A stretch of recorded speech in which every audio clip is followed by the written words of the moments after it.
नमस्कार। पुनरुत्थान विद्यापीठ में आप सबका स्वागत है। मैं इंदुमती काटदरे।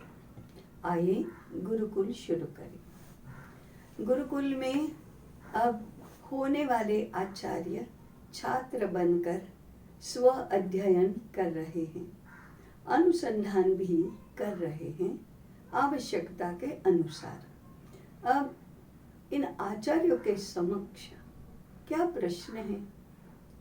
छात्र का व्यक्तिगत विकास तो करना है, छात्र के व्यक्तिगत सामर्थ्य को प्रकट करना है, तो इससे संबंधित जितने भी विषय हैं, इससे संबंधित जितने भी शास्त्र हैं, उन सभी विषयों के शास्त्रों के भारतीय स्वरूप को जानना होगा।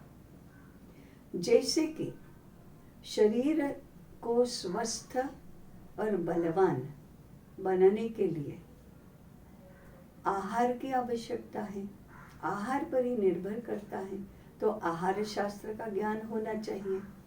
निरामय बनाने के लिए, स्वस्थता बनाए रखने के लिए आयुर्विज्ञान की आवश्यकता पड़ेगी।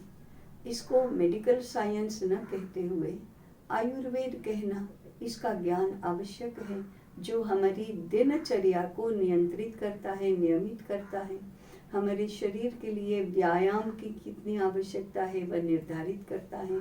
तो आहार, व्यायाम, दिनचर्या, जीवनचर्या आदि बातों को समाविष्ट करने वाला आयुर्विज्ञान, ये हमारे लिए अध्ययन करने योग्य विषय है। आजकल आयुर्वेद का अध्ययन होता है, परंतु वह तो स्वस्थस्य स्वास्थ्य रक्षणम के लिए नहीं, रुग्णों का रोग दूर करने के लिए उपचार के रूप में इसका अध्ययन होता है।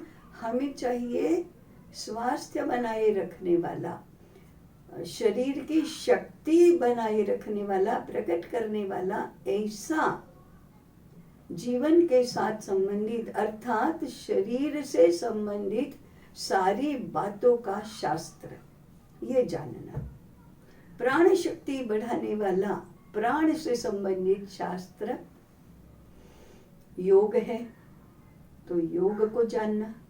मन को ठीक रखने का, मन को साधने का, मन की शक्ति बढ़ाने का, एकाग्रता बढ़ाने का, मन को सदाचारी सद्गुणी बनाने का, सज्जन बनाने का जो शास्त्र है वह तो योग है।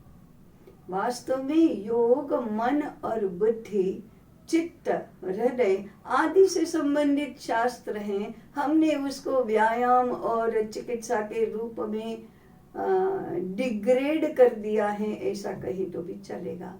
तो आयुर्वेद और योग ये प्राथमिक महत्वपूर्ण ऐसे विषयों को जाने बिना व्यक्तिगत सामर्थ्य संपादन करने का, प्रकट करने का कोई मार्ग हमारे पास नहीं है। इसलिए आयुर्वेद आधारित, योग आधारित व्यक्तिगत विकास का शास्त्र गुरुकुल में प्रथम सोपान है। इस रूप में इसका अध्ययन करना। पुनः एक बार हम स्मरण कर लें, भारतीय जीवन दृष्टि पर आधारित इस प्रकार का अध्ययन करना, नहीं तो आहार शास्त्र के लिए एक अलग पैमाना भी है और एक भारतीय पैमाना भी है।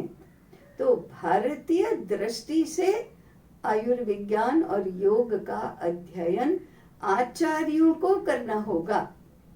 ये क्रियात्मक, भावात्मक और ज्ञानात्मक ऐसे तीनों रूपों में करना होगा। अर्थात अभ्यास भी करना चाहिए और शास्त्र भी जानना चाहिए, और इन दोनों में हमारी श्रद्धा भी बननी चाहिए। इस प्रकार का अध्ययन ये आचार्यों को पहले करना चाहिए।